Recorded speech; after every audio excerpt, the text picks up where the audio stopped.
Hi, everyone. Hi, everyone. Can you hear me? Okay. Welcome to this year's UNA's lecture. I'd like to begin by thanking the Townsend staff for all their hard work in making this week's events possible. Rebecca Egger, Diane Sugimoto Soper, Michaela Byrne, Eric Katila, Jane Law, Kayla Van Kooten, and Lou Silomacher, our extraordinary team at the Townsend Center. I'm pleased and honored to welcome Alexander Nemerov, the Carl and Marilynn Thoma Provostial Professor in the Arts and Humanities at Stanford, as this year's UNA's lecturer. Alex is the author of many books, including Wartime Kiss, Visions of the Moment in the 1940s, Summoning Pearl Harbor, Fierce Poise, Helen Frankenthaler, and 1950s New York, a finalist for the National Book Critics Circle Award, and most recently, The Forest, a Fable of America in the 1830s, initially delivered as the Andrew Mellon Lectures in the Fine Arts at the National Gallery of Art in 2017. The UNA's lectures were established by Edward Hunter Ross in honor of his late wife, Una Smith Ross. The UNA's endowment has been administered by the Townsend Center since 1987 and supports an annual lecture series that brings distinguished visiting scholars in the humanities to the Berkeley campus. Writing in 1969, Edward Ross would state that he hoped the UNA's lectures would aim not at providing practical advice or at improving the world, but rather at opening the individual mind, which he felt could be achieved, among other means, through, quote, reawakening appreciation for ignored and forgotten forms of beauty, end of quote. Mr. Ross's open-ended and non-instrumental vision can feel untimely, even quaint in our increasingly vocational and STEM-focused moment. All the same, if there is anyone who has made a compelling case for the need to reawaken forgotten forms of beauty, it is Alex Nemerov. Alex and I met at the Smithsonian Institution in 1989, where he was a postdoctoral fellow and I was a mere intern, an art history major recently graduated from Williams who was about to embark upon a PhD in English and American literature. There were many factors motivating my turn to literary criticism, including my difficulty with the historical piece of art history, how strange I found my training in art historical methods that insisted that art was a thing of the past when the artwork was right there before me, occupying the same time and space. Mine was a largely personal dilemma vindicated in George D.D. Uberman's recent Confronting Images, where he describes art history's methods as, quote, the definitive victory of a knowledge positing that art must be conjugated in the past tense, close quote. To read Alex Nemerov's books and articles is to travel along an alternative path, one not taken by me, of course, but forsaken as well by the field. Nemerov's Summoning Pearl Harbor is a stunning rebuttal of the field's overwhelming stress on the pastness of the past and a social history of art which insists that the contextual influence of cultural norms and dynamics of power can never be too far removed from the work of art. What does it mean to recall a significant event, the book asks? What is remembrance in such a context? For whom does the historian recall the dead or the past? For Alex, the past is summoned or experienced in its refusal to be conscripted to acts of commemoration. From inside the memorial to the USS Arizona at Pearl Harbor, he notices a silvery blue and orange shimmer along the water's surface, traces of oil still leaking from the ship below.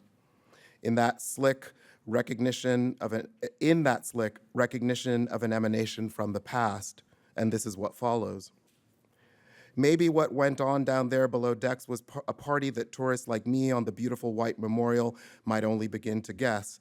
The dead's revenge on the living would be to refuse the gloom, to enliven the oceanography of the sunken metal corridors and common rooms with hats and steamers, also that the pious ritual of commemoration, of never forgetting, would get their comeuppance.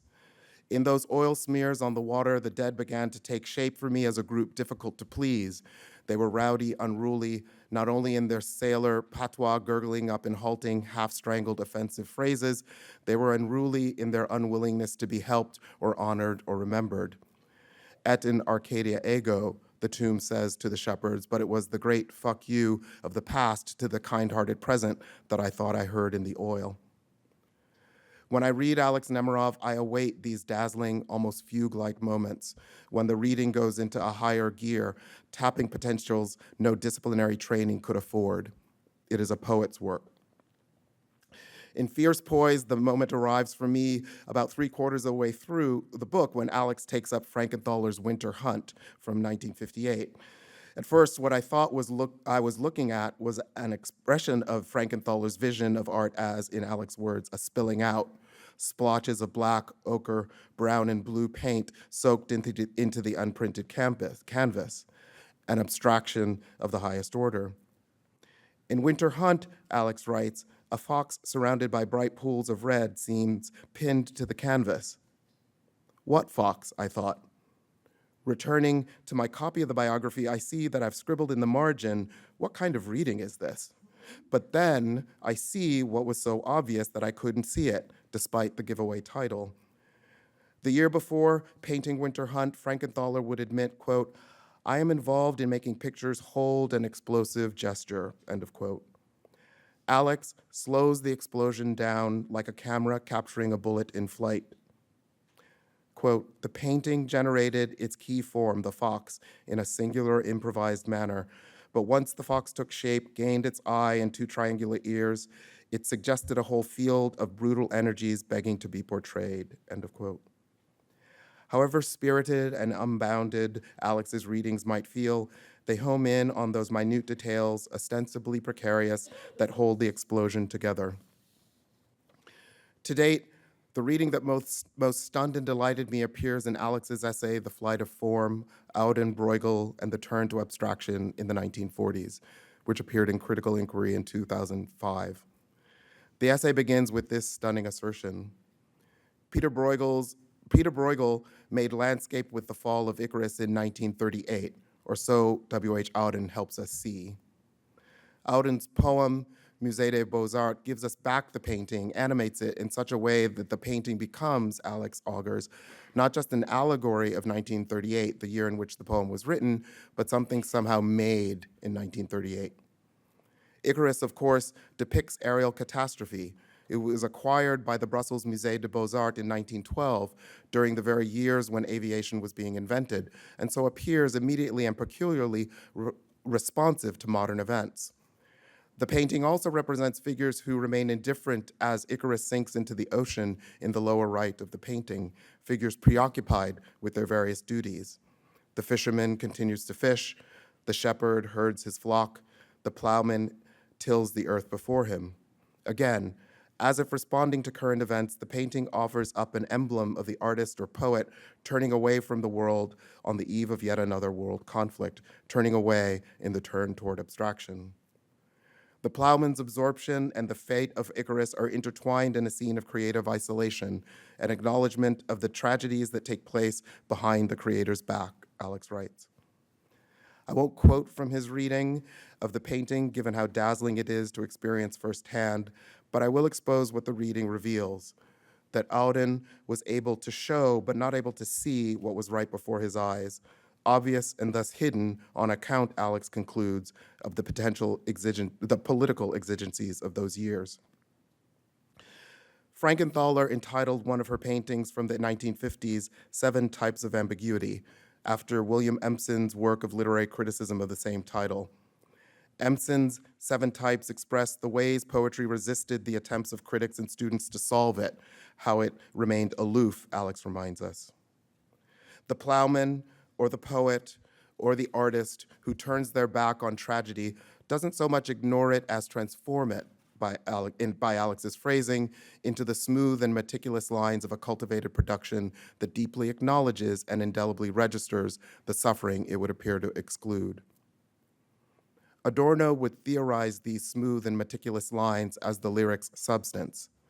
Quote, if by virtue of its own subjectivity, the substance of the lyric can in fact be addressed as an objective substance, he writes, then it is only because the lyric work of art's withdrawal into itself, its self-absorption, its detachment from the social surface is socially motivated behind the author's back, end of quote.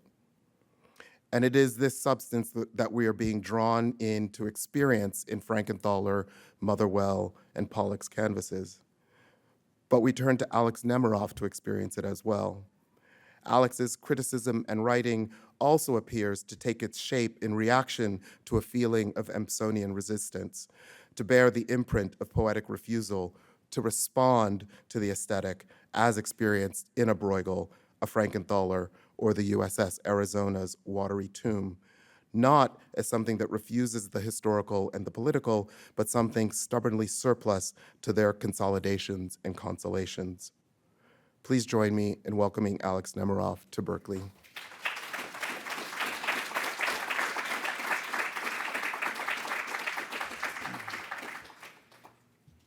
Thank you, Stephen. I guess, is this microphone on now?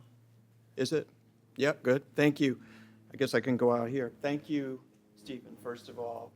That was a lovely introduction, and as all wonderful introductions do, like helps the speaker kind of get in touch with their work. And so partly that's on the sort of simplistic level of, oh yeah, I guess that is right, you know, or and then of course I didn't know that about my work, but it's also on a very sublime level. It's about grounding and, you know, having an interlocutor, and, you know, even though it's been so many years since we first met, you know, I've always regarded you, Stephen, as a remarkable thinker, and so grateful for your introduction.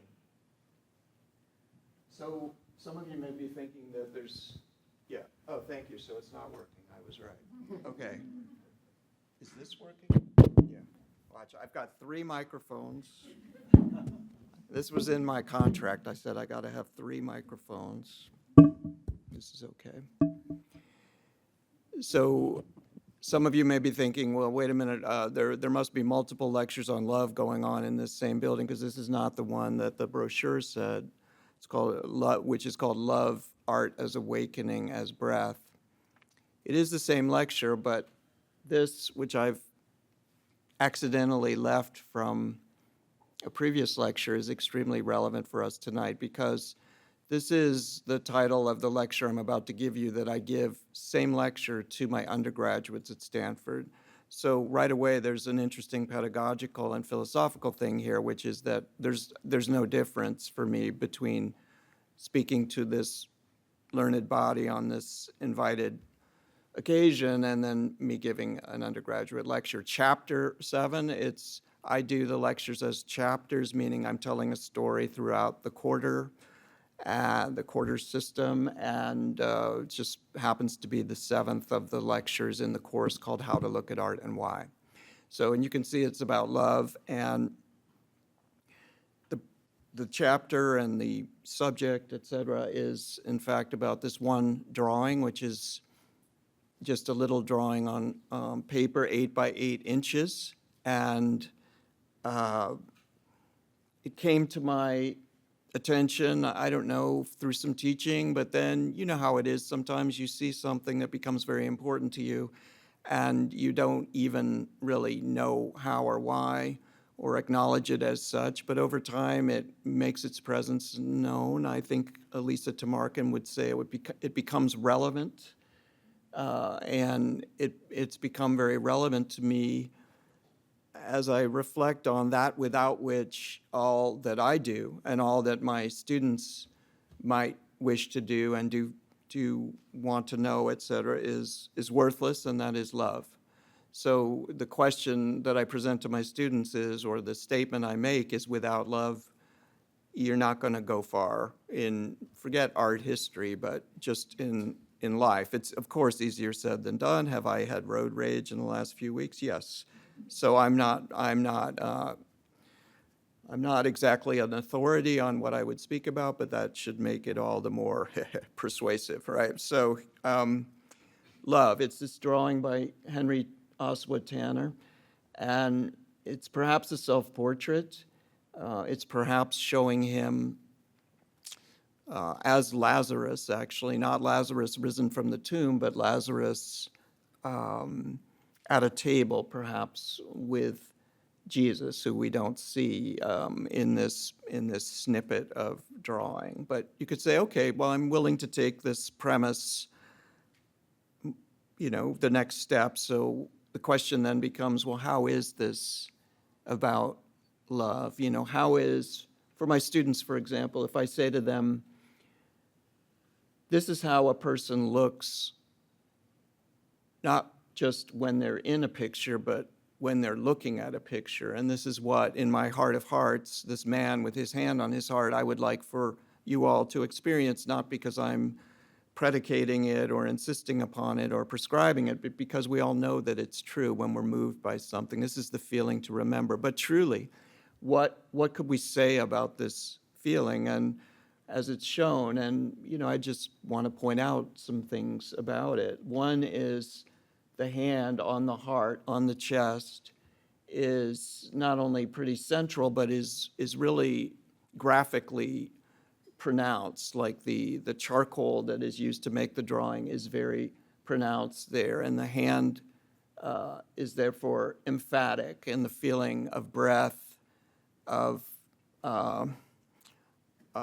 one's heart beating is therefore of signal importance. Then contrast that, if you like, to the face, which, although we have no trouble making out the face, the eyes, the eye, the nostril, the mustache, the little bit of hair beneath the lower lip, the lips themselves, we can nonetheless say that the face is obscured is not the right word, maybe softened, but it's certainly in stark contradistinction to the hand.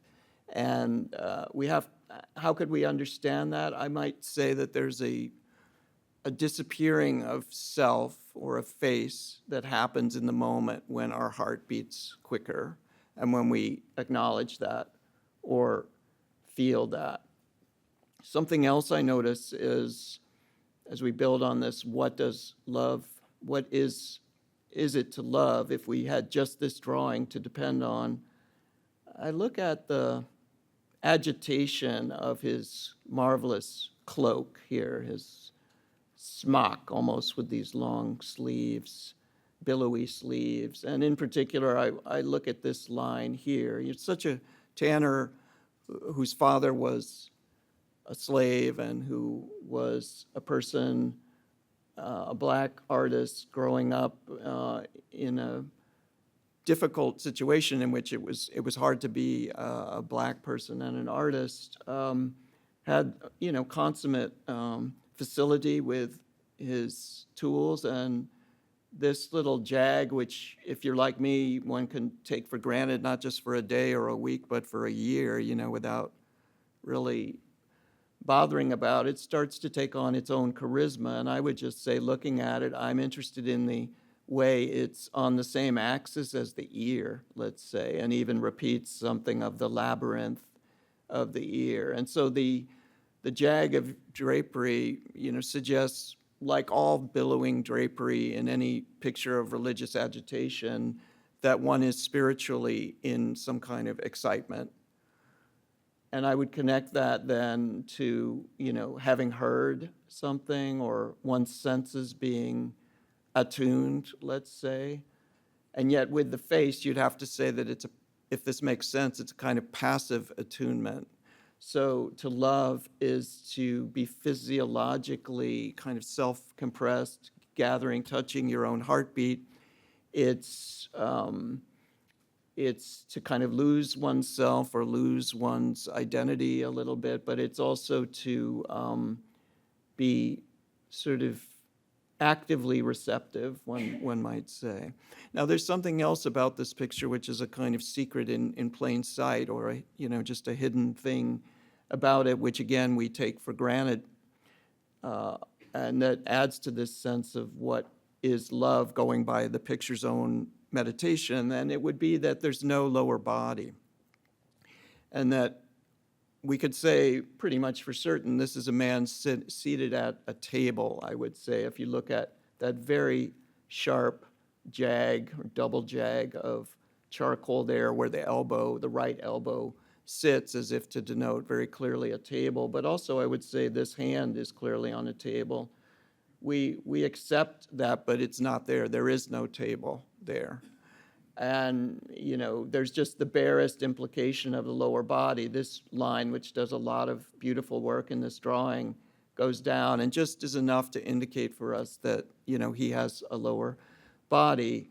But what is the effect of this half-length figure and his tableless table?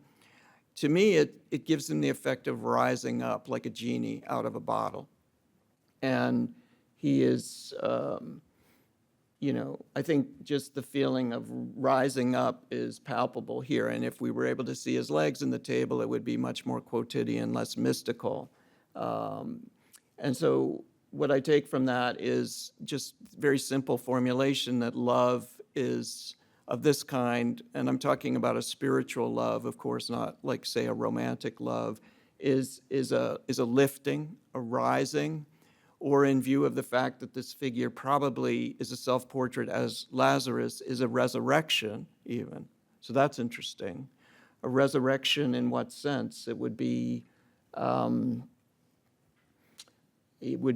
like some kind of saved from death, I think would be the idea, saved from what Kierkegaard in his beautiful book on Lazarus calls, out of the Bible, he quotes sickness unto death. And sickness unto death for Kierkegaard is despair. So love lifts one from despair, this kind of love. And it allows one to then go forth. I'd say the guy's pose, though it's very passive and receptive, is also active, and there's the sense with the face angled towards the upper left corner, and with that empty space there, that there's a little bit of, I don't know, the word adventure comes to mind, like one can go forth, adventure, like, which has connotations of destiny and chance, things like that. Go out into the world. So with love, one is able to move forward, and that's a kind of resurrection from despair. Now, all the same, it's incredibly, again, the receptivity of the figure is remarkable, and I guess, not just the sort of absented face, but also, he's receiving things in, almost like a wound.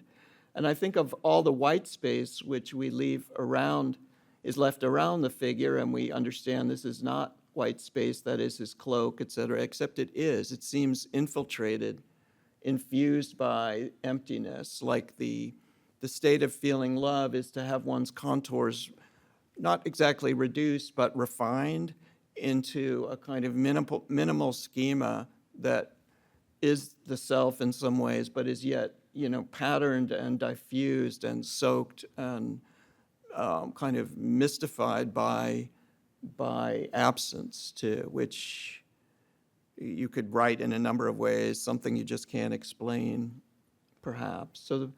So there's these states of activity and receptivity, but there's a great strength in this, too. That's my take. As someone who's not physically strong, but would like to believe over the years I've become stronger, mentally, spiritually, in terms of I shouldn't say all, but, at least some of the things that life throws one's way. So with that in mind, I want to just mention the left hand, which is interesting. We accept at a glance that it's a left hand on a table. There's no table, but we accept that the table that is not there is perfectly present, no problems. But is it a hand? Is that right? Like if I were reading a student's paper and they blithely called that a hand, would that be correct? I mean, it is correct in a way. Intellectually, of course, it's his hand, but it seems strangely paw-like, P-A-W-like to me, and it makes me think of all the paintings that Tanner made of lions, like Daniel in the lion's den and so on. And I'm reminded of a parable. It's just a parable, just a fable about lions, and specifically about lion cubs, that bears on this, which is simply this, that in folklore, in legend, all lion cubs are born stillborn, and that the parents roar the cub into being, into life, and that is what the roar is for. So again, a legend, but the idea that from a kind of death one is reborn, and reborn through, in this case, parental love seems apposite, seems relevant. Now, at the same time, it's a very fragile picture. And when I saw this at the Smithsonian, I mean, you can get a sense of its fragility just here at the Smithsonian American Art Museum. I was looking at it in the study room, with the curator there. And at a certain point, this wave of noise started to come from outside the building. The study room is on the second floor from just outside. And I said to her, it sounded like a wood chipper. Like, what is this? We're in downtown Washington. Like, is that a wood chipper? And she said, really didn't miss a beat. She said, that's the CIA. They're doing their document shredding. It's every Tuesday morning at 11. Don't mind it. Would you like some water or something? Anyway. So I thought about that, and you would think about it too, right? That here's this little piece of paper from 114 years ago, and outside there's shredding is happening of all kinds of paper, and the truck in the alley outside, the company name was Iron Mountain. That's formidable, Iron Mountain. And the slogan on the side of the truck was "Secure destruction you can trust." Which I thought was interesting, right? I often tell my students, I feel like I live in allegories. So, but the phrase "you can't make this up" came to my mind at the moment. So there they are shredding what? Secrets, secret things. And here's this thing which in a way is the most secret of all, that just by some precious circumstance has escaped the Holocaust of time to be preserved, but yet it's in the vicinity of the ominous sound of the shredder, which somehow points up the precarity of the drawing, the precarity of the state it expresses, and my interaction with it. But here's another thing about it, lest we want to discover the secret of the unshredded piece of paper and thereby, in a certain way, shred it through the rapacity of our desire to know what cannot be known and should not be known, is very hard to tell, but there's some writing up here, and it truly is hard to tell because I couldn't read it even with a magnifying glass in front of the real thing, but it's something I just couldn't make it out, but I thought that's relevant, right? The love is the lost legend. There is no legend. There is no what Arthur Jaffa called microwave epiphany here. Like if you want your epiphanies like that, it ain't happening. There's an erased writing, so you could score that in any number of ways, but I would just say it's to do with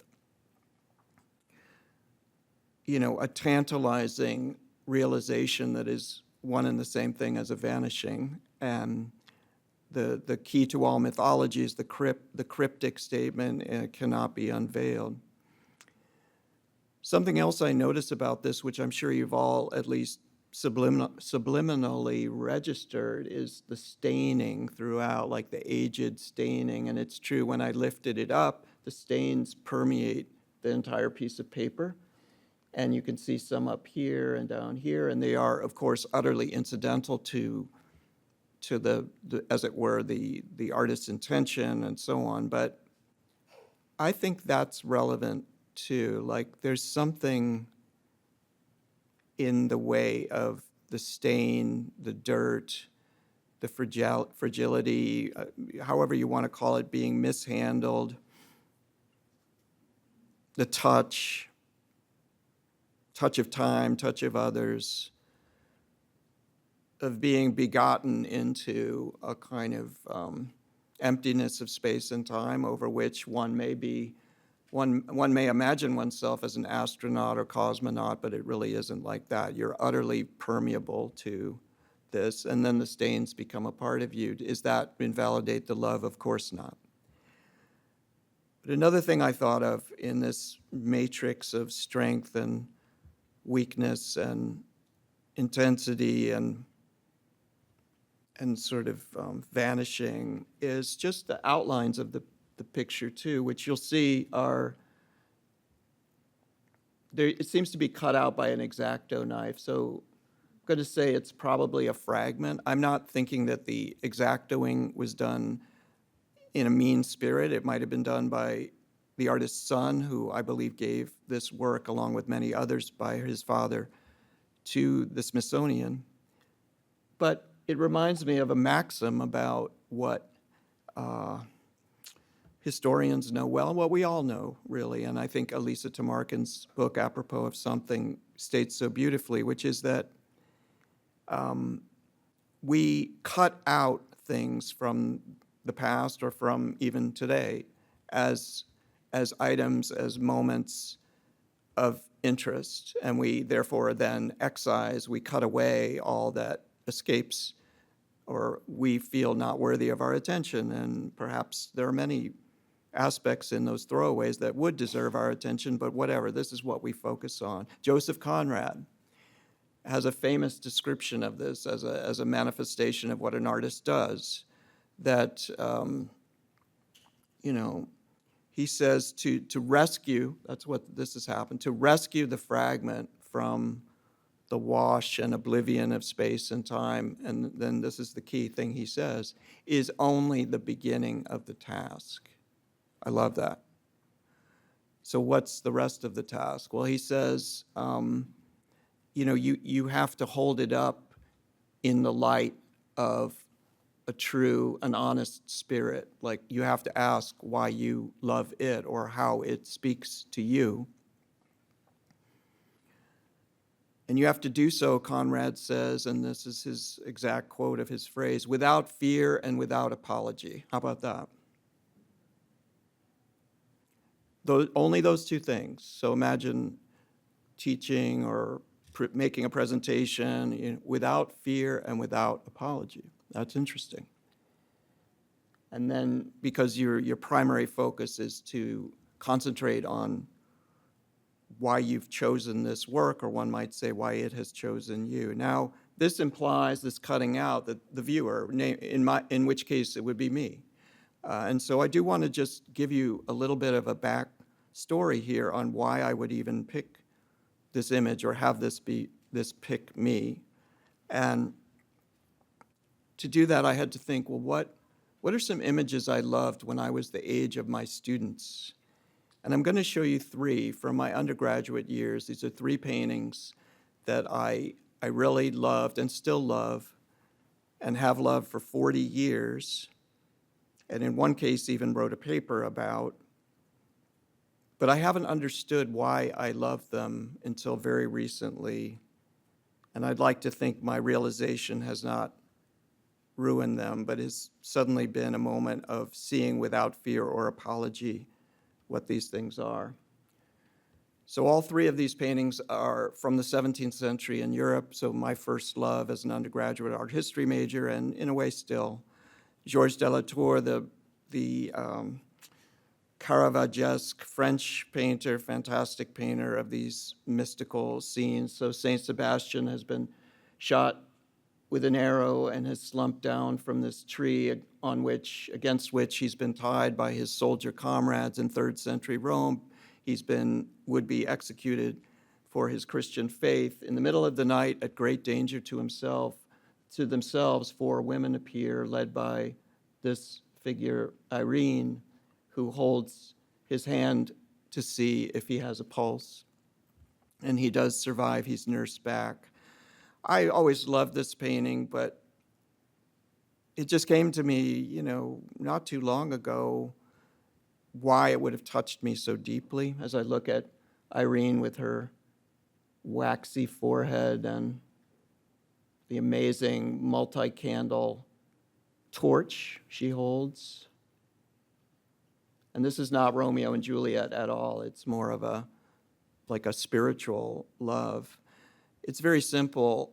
It just suddenly dawned on me, I love this painting because it's showing someone giving unconditional love. That's all it is. It only took me 40 years to figure it out. Why? Because I was sort of in the, whatever it was, D.D. Huberman was criticizing rightly about academic art history and academic humanities in some respects, like the relegation of things to the past. I saw the heart in her red bodice.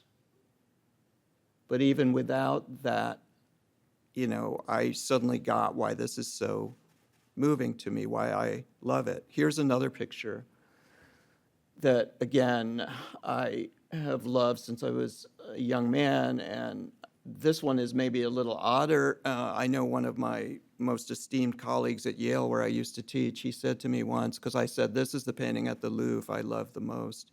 He looked at me perplexed and he said, I will have to think to divine, that was his word, I loved it, to divine why this, of all paintings at the Louvre, is your favorite. And I thought, yeah, I would like to divine that myself one day, and it's true, I would. So this is a painting, a so-called ex voto, meaning a painting made for free by one of the great painters of 17th century France, Philippe de Champron. This is his daughter, Suzanne. She was a nun, as you can tell. She was afflicted with an illness that in the inscription on the left, her physicians despaired of curing her of, an illness lasting some 14 months. But in prayer with this Mother Superior at the convent, she was miraculously cured. And,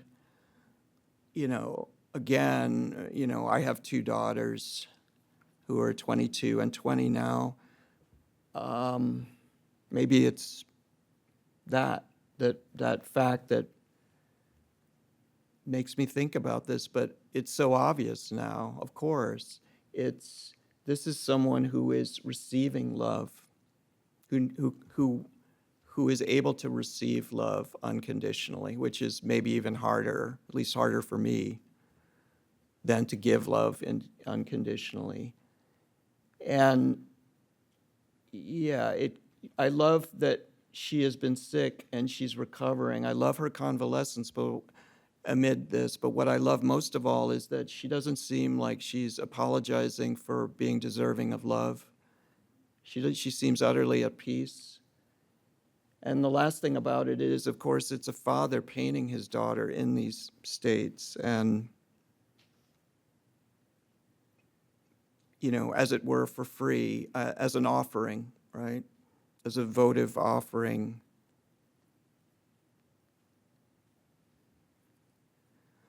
So love is this flame, and it's a fold. It's such an amazing bit of painting by Philippe de Champron there.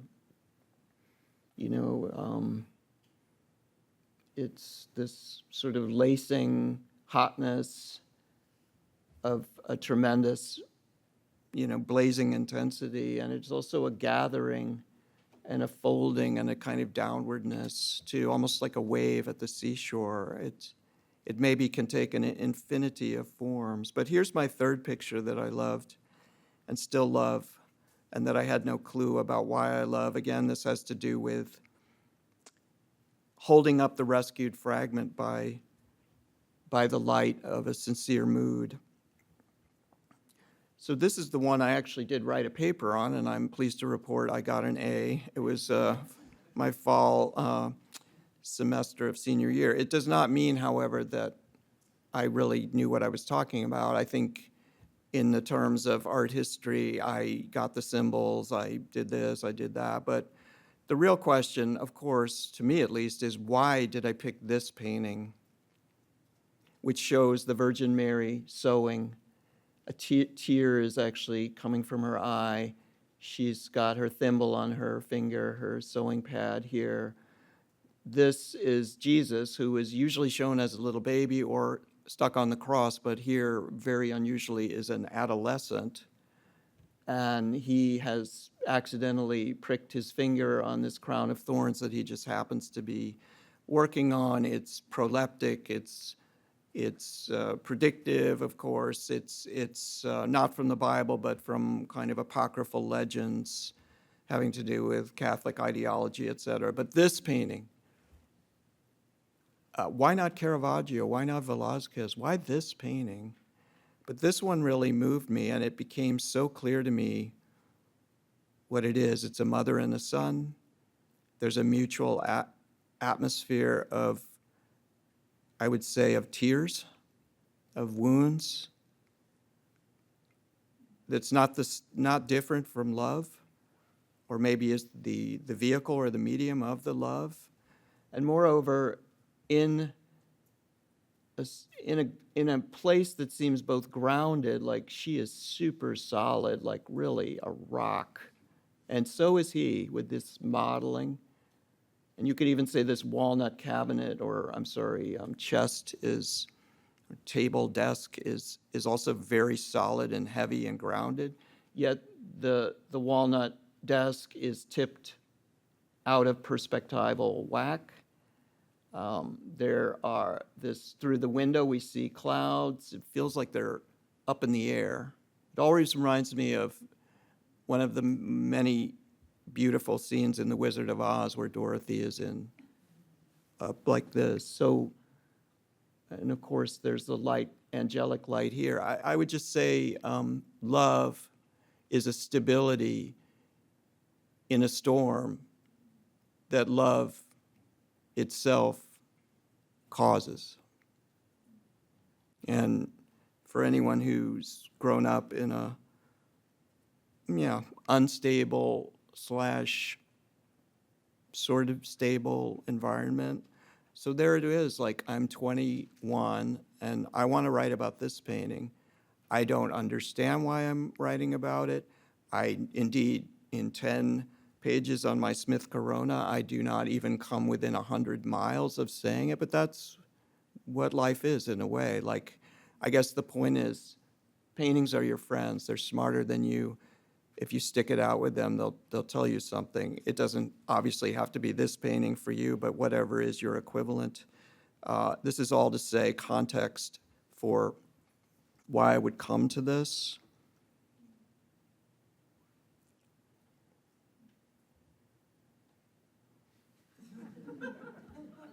So naturally, I couldn't resist making a photo. And I don't have a lot to say here, but I would say that I was thinking about what my truck would, like, what it would be called, and what my motto would be, like on my business card, in effect, if I had business cards. Right, which they gave me some and I lost them somehow. Yeah, go figure. Then again, I haven't needed to distribute one in 25 years, so it's all fine. So Iron Mountain, I don't know, what would it be? Like love as awakening as breath. Imagine that truck driving around DC. I mean, yeah. And then the slogan, I don't know, doubtful caring, or insecure caring you can doubt. I don't know, because it's not, we all know, like, does he love me? I mean, really love me? Or, I mean, that's kind of the romantic version, but it would be, the spiritual love would be, I don't see Jesus, I don't see God, like, there's nothing. I felt something, and it's true, if I were going to be true to what I peddled, I would have to own up to the fact that the non-destruction is not something that you can exactly trust. You kind of have to feel it. Back in the reading room, and just to show you the sort of unsung habits of doing scholarship in art history, which of course is delicious, but there's my notes. And there's the thing itself, which might have a little charisma at this point as there it is in kind of in the original, like Hollywood celebrities stepping out of the limo, because that's it. And here's my point about this, and I think it matters deeply to anyone interested in the humanities now and perhaps avoiding secure destruction you can trust as the going motto of the humanities. It would be something like, this is a picture of the institution. That is, the photograph is. There's institutional support, my employment at Stanford, my ability to go on the research trip, the Smithsonian. The table is the manifestation of that support. There is solid grounding, solid footing. Many are the times I have been, many more will be the times when I am criticized for being, in some institutional fashion, where not having to do with Stanford necessarily, could be anything, right? What I love about this, though, is all this institutional grounding and tabling is to show something that has no table, that is, if you like, without support. I don't know. I feel like scholars come in different kinds. For me, I love to use the support to show what cannot be supported. And sometimes that's held out to be, I think rightly in terms of my overall career, to be a little bit kind of cute and precious, and isn't he fancy with his little interpretive moves? But I think in another sense, it would be, yes, that's the only thing. Only what is unbelievable is true. If there is any reason for me to stand up in front of my students or you, it would have to be pursuing that kind of question, right? Being moved by that kind of question, and doing so because one feels that one is close to something meaningful.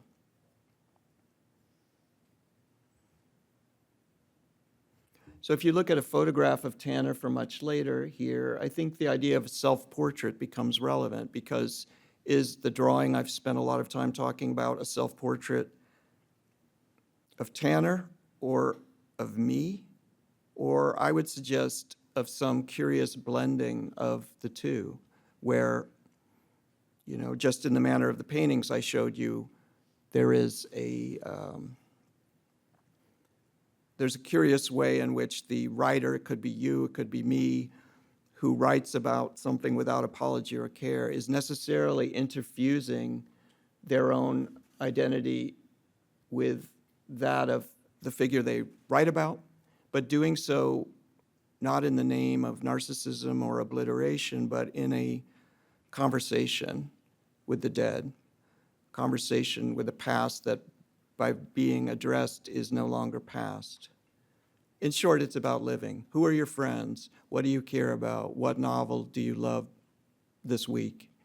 These are, adolescent questions. The only problem is at age 61, I'm still an adolescent in a lot of ways, because I'd never quite been able to, I don't know. Just destruction is somehow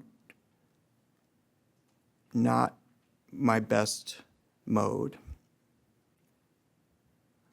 So in that merging of us and what we love, there is, it's a losing of the self, as I've described it. I always think about like watching a concert, say a rock concert. What's very striking to me and so moving to me is not the music as such or the performers as such on the stage. It's the reaction of the audience, especially the rapt reaction, where truly, as in the phrase, one loses oneself. And that you could call to be bliss, but it feels something holier than that. Like joy is a step up from bliss, is it not? Because joy implies a kind of caving, imploding darkness that we're able to kind of overcome or transform in our acts of love. And I just want to say one other thing about this in terms of being lost, like the whole goal. And again, this is an undergraduate lecture, like what is the purpose of being lost? You know,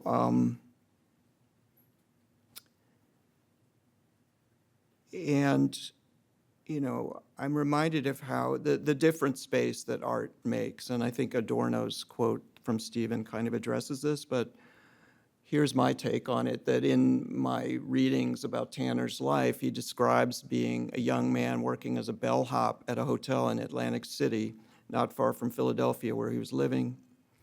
And Tanner, as a promising teenage artist, is making a drawing of this wreck off the coast of Atlantic City. And this gentleman named Price, last name Price, looks over his shoulder, says, "Young man, I think you've got talent. Would you like lessons?" Price invites him young Tanner, to art lessons at his house in Philadelphia, his swanky house. They're maybe good lessons, maybe helpful, maybe not. I don't know. Is it good? But one day, Tanner knocks on the door and no one will let him in. And eventually he summons one of the servants and says, "What's the deal?" And he says, "Yo, the guy, he's not here." But it's very clear that Price has decided, like, he's not doing this anymore. That is something that in one form or another happens to us all the time. You could call it a wreck.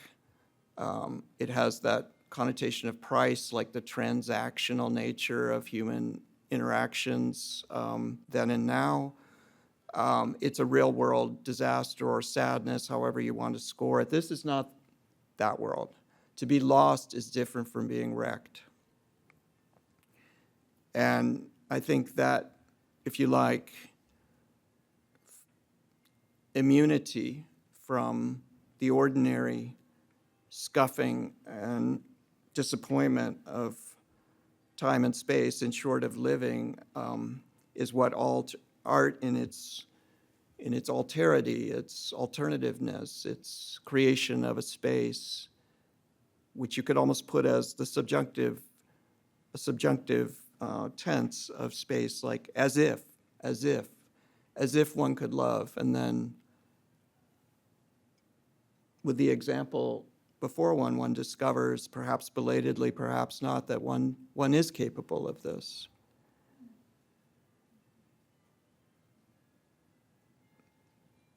Thank you.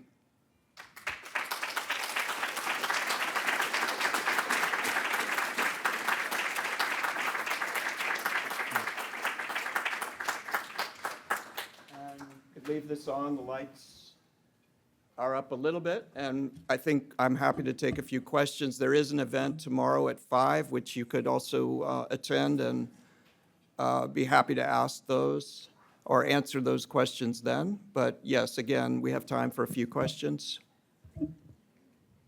And I think there'll be a microphone going around.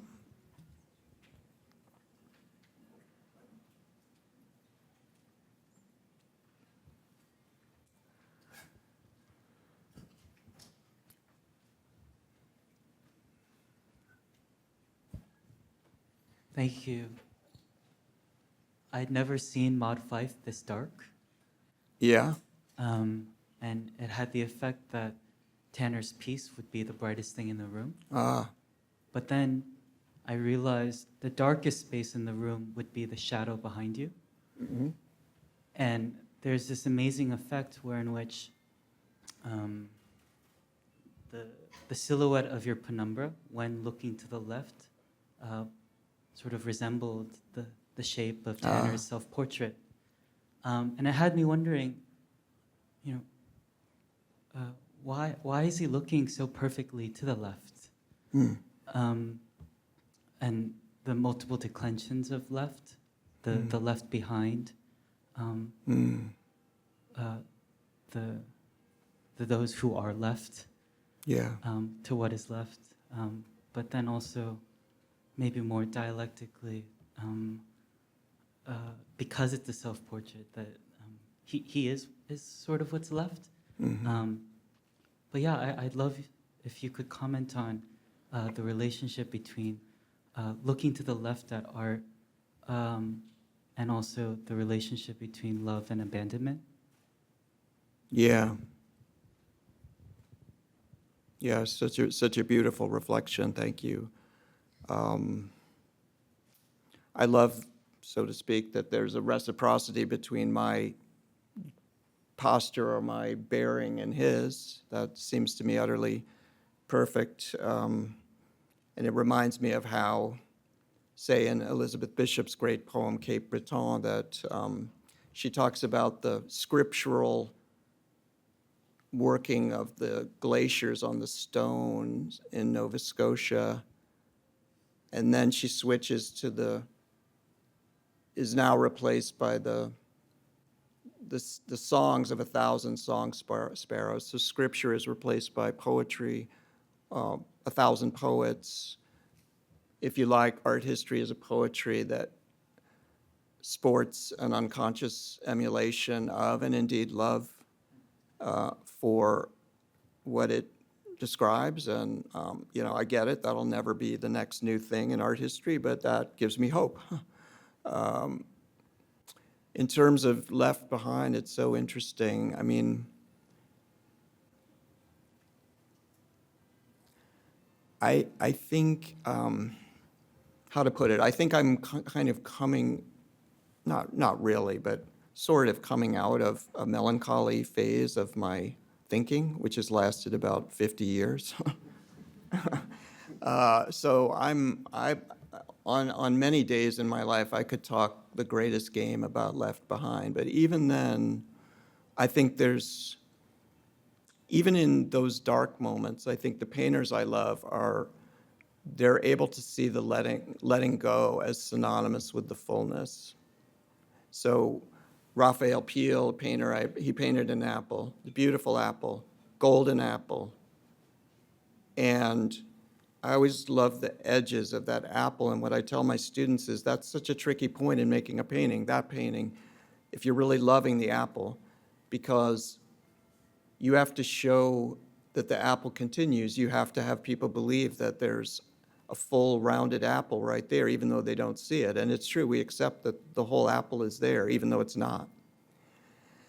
But at the same time, that, to your point, the edges of the apple are unbearably sad, because that's where truly, like pragmatically, realistically, you have to say that's where the apple ends, both for the viewer and the painter.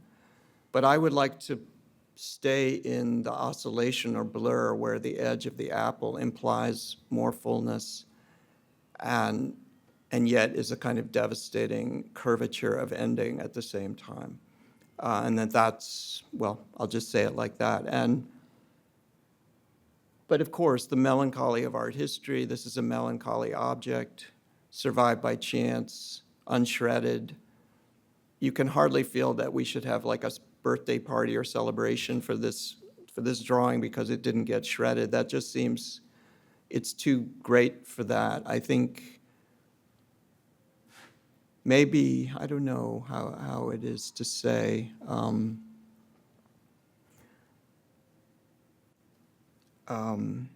but if you think of Van Gogh, his explanation was, I choose to live a life of active melancholy.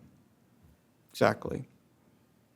Those burbling blue streams and the stars at night and the golden wheat fields is like ecstatic, basically religious preacher man kind of orgies of human fullness and earthly fullness are underwritten at every point by sadness. And so I'll have to think further about it. I really like your point, but Left Behind, yeah. Thank you. Last point, but someone said to me the one other time I've given this talk as a university talk, they said, that was so sad. Like, are you sad? Like, and I was like, really? That was sad? I felt like I was like, this is like me on the best day. Are you kidding me? That was sad, really? Damn, wow. Anyway, but I think that talk did have a little bit of a flavor of, this is from the time of Picasso's Cubism and things like this. This is like the last gasp for this kind of art. You know, you can't, even now, you know, you can't go to like Gagosian and say like this, in all sincerity, this is what, you know, it's just not, it's not cynical and mean enough and smart enough. It's not smart enough. You know that phrase, smart art? You know, that's the kiss of death, right? This is stupid art in a good way, right? It's working in the mess. And I think you've beautifully outlined some of the melancholy, grief maybe even, that infuses such a gesture of hope. There's someone in the back, way back, yeah?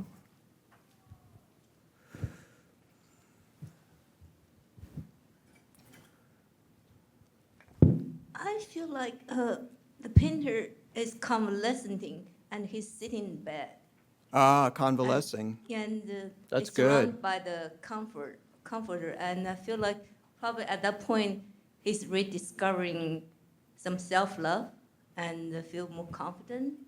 And maybe I'm just projecting my own experience. And even with COVID, like one posture is supposed to touch your heart. Yeah. I know you will feel like a right dosage of self-love. Yeah, I love that. That's a great point. I mean, I spoke about convalescence in the talk, and you make me see the relationship between his sleeve and then the gathered folds of the nun's habit. But yeah, if he's Lazarus, he's been saved from the sickness unto death. He's convalescing from despair. These are such elemental things. Maybe the sadness is that the artist has to let go of this, and it can't become a TED Talk. It can't become like, here's, just look at this piece of paper and your problems will be solved. It's so much more amorphous, but we can put terms to it, and I love your term. There was a question here, yeah. Hold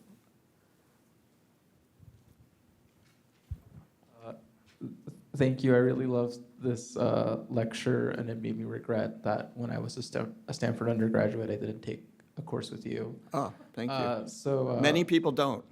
You're not alone. But my question is about the many people that do. Yeah. Because your Oh, yeah. courses, at least during my time as an undergraduate, were listed time and again as some of the most popular courses on campus, specifically by the student newspaper. And yet, I would also say that if that's true, then not everyone who takes your course walks away with an unconditional love of art. Rather, their love is conditioned. That is, it's conditioned by things such as economic necessity or the appeals of Silicon Valley and whatnot. Very few people at Stanford end up becoming art history majors. Yeah. And so my question to you is, if sketches and other artworks like this teach us something about the unconditional love, whether being receptive to it or giving it, why does the display of unconditional love or the relevancing of it through readings like yours not actually make for art spectatorship a practice that could also be described as one of unconditional as opposed to conditioned love, which is another way of saying, why is it that your teaching of unconditional love doesn't conduce to people doing otherwise than going to work at Silicon Valley? Fantastic question, thank you. Maybe it's my sadness, you know. You let. That's not the reason why Silicon Valley hasn't been transformed into an art capital, because of my sadness. No, that's not what I mean. I mean, it's sad, you know. Any lecturer will tell you that. Any professor will tell you it's a sad thing in some beautiful ways. You have to let go. You have to leave things behind. You have to. But I would have it no other way. It's inseparable from the love. However, I think T.S. Eliot has a line like, ours is but the doing and the rest does not concern us. Like, I can only do what I can do. I have to say I can feel the Berkeley energy here for sure in a good way. Like my students are lovely and so on, but it is different down there, yeah. But I would say you can only do what you can do. And then if people go up to you, which they do, 1 year later, 10 years later, I just love your course. I just loved it. I'm not going to be so gauche to say, what did you love about it? I mean, that's a little bit, I don't know, don't want to do that. But it does tend to be, I don't know if this is what you're saying, it does tend to be not really very impressive, whatever people are saying. Not always, but a lot of times. And I just think, yeah, I can break my heart up here pretty much. And I understand that's the job, that being a professor is fundamentally a question of service. That's what it is. And people could say, that was so cool. Like, I love that, what you were doing. But on the flip side, I would say, wow, I mean, I am teaching the same stuff to my undergraduates. Today's lecture this morning was on reflection. When we reflect, who are we? And I was talking about the kind of purposelessness of the way a mountain is reflected in a river, and it's a form of beauty and a form of quiet that has no meaning. It's not making any demands on you, all these things, and this is what happens when we reflect. They're right there with that. And I can only hope that they will, as they say, go forward. And we'll see. At the moment, since I myself would have hated me as a teacher at their age, I would have been like positively triggered by me. I would say I'm very impressed by how totally, in all manner of earnestness and devotion, these young students are. But and it's for real. They don't, whatever, because it's so counterintuitive, all of this. But I would say, I'm so glad I'm teaching them at their age, because I think it becomes harder and harder to take seriously this kind of thing the older you get. So, again, do you want to rejoin really quickly, or am I doing a decent job of answering? Yeah, I was just listening attentively. Yeah, that's cool.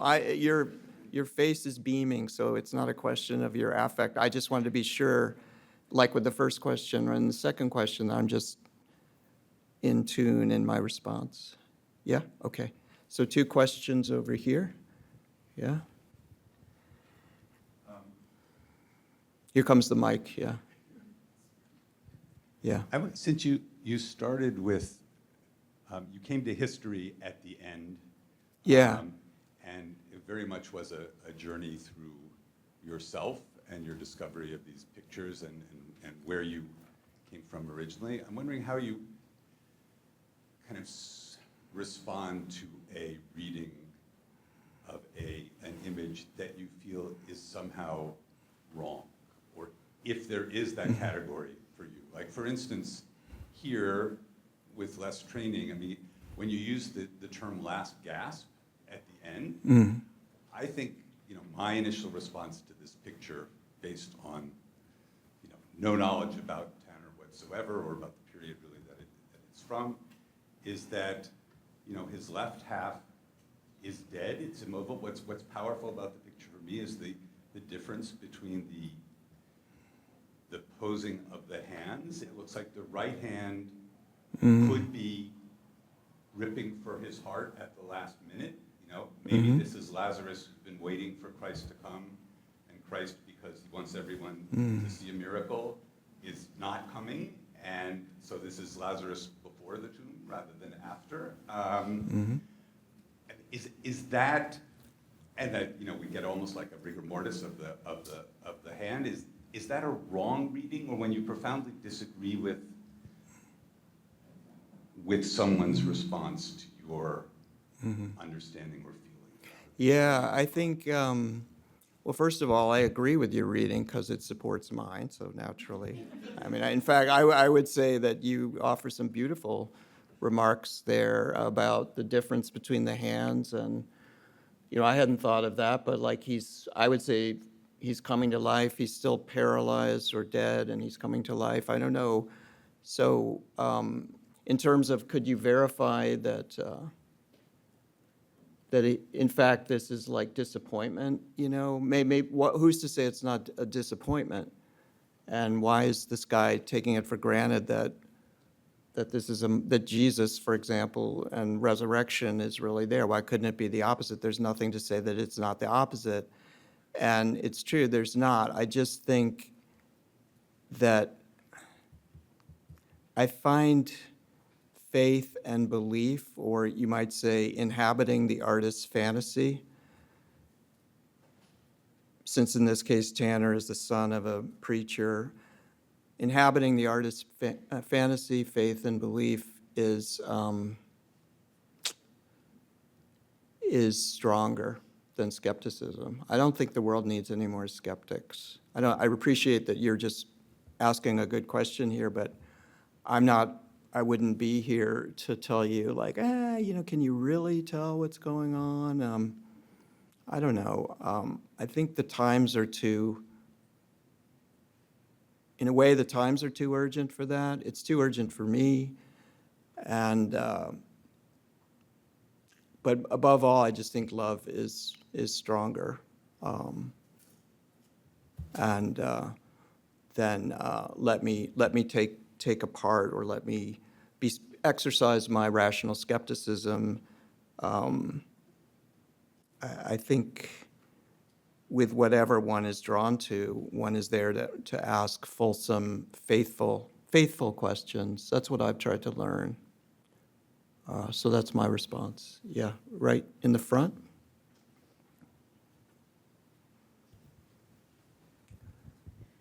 My question is also about the hands, Yeah.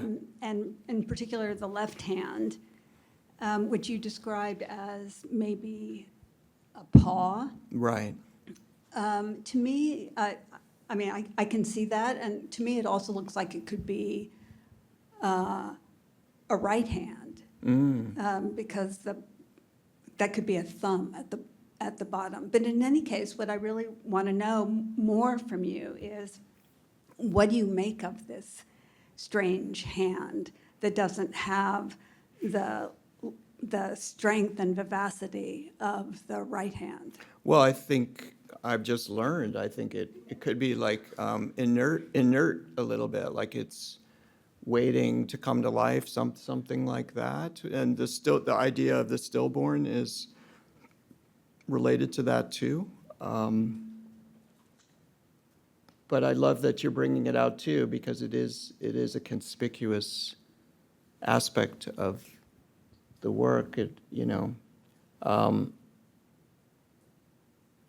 and I think it shows that the longer we notice something, the longer we care for it and wonder about it, the more it gives back to us. Time for one more question right here.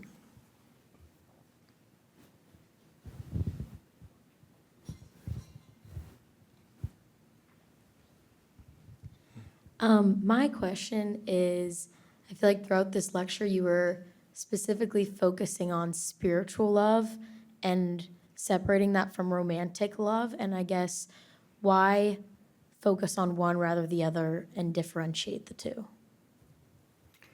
Yeah, I think I'm coming out of different writers on love, bell hooks, for example, or Erich Fromm, where they, like many people, would distinguish between different kinds of love.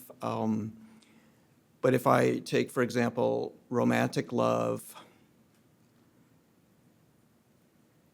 that feels at a minimum to be a very changeable, real world kind of thing that's based on misunderstanding and passion and togetherness and different blisses and disasters. Like it's subject to the laws of human emotion and of human interaction and so on. Whereas spiritual love, the idea would be that it's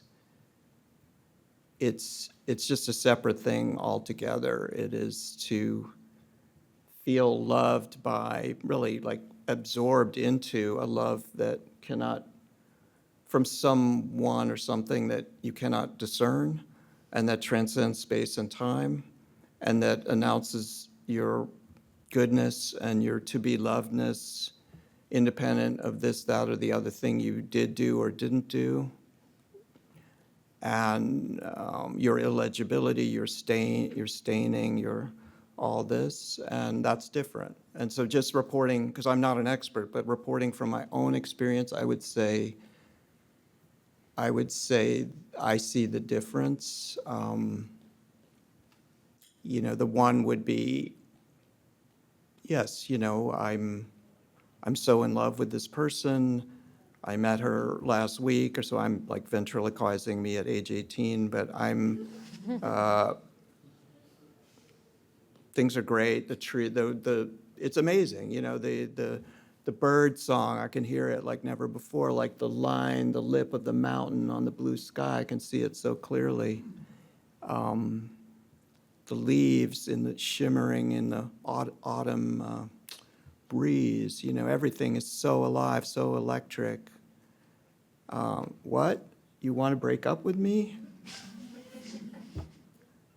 And then like the whole world sucks, right? Like I'm just going to curl up in a fetal position in my bunk bed in college, This is incredibly scenic, I realize, but I would say it's not really very far from the truth, alas. But maybe everyone in this room has been there. But spiritual love, it's like, if you ever look at a tree, just an ordinary tree, it's minding its own business. It's kind of invested with the darkness of midnight, even in the noon of day, as Emerson says. It's just being a tree. It's beautiful in that sense. It's not asking you why you didn't return the tree's text messages or emails. It's not misunderstanding you. It can't be misunderstood itself. It's just this thing that's just giving of itself. And I would say that's a version of spiritual love, which is then much, it's stabilizing and uplifting, and it's not subject to the tornado. I'll split the difference, because it seems you want me to split the difference at least a little. When my daughters were born, that's the first time in my life I experienced unconditional love, when they came out. And so I would say, thinking about that, it would be, there was some kind of, that obviously wasn't romantic love, but it was not exactly spiritual. It was like a real life moment. But perhaps I needed the real life stuff to see if that's true, if something like that is true, that I'm a father, then what other unbelievable things are true?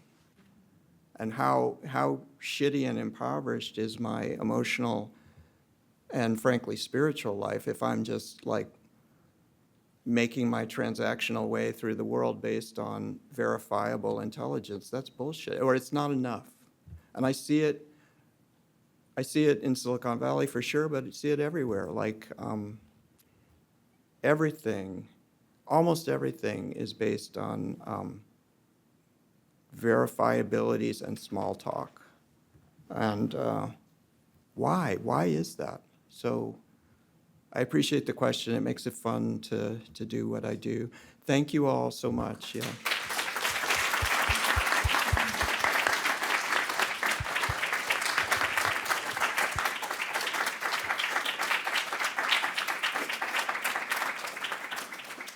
Thank you, Alex.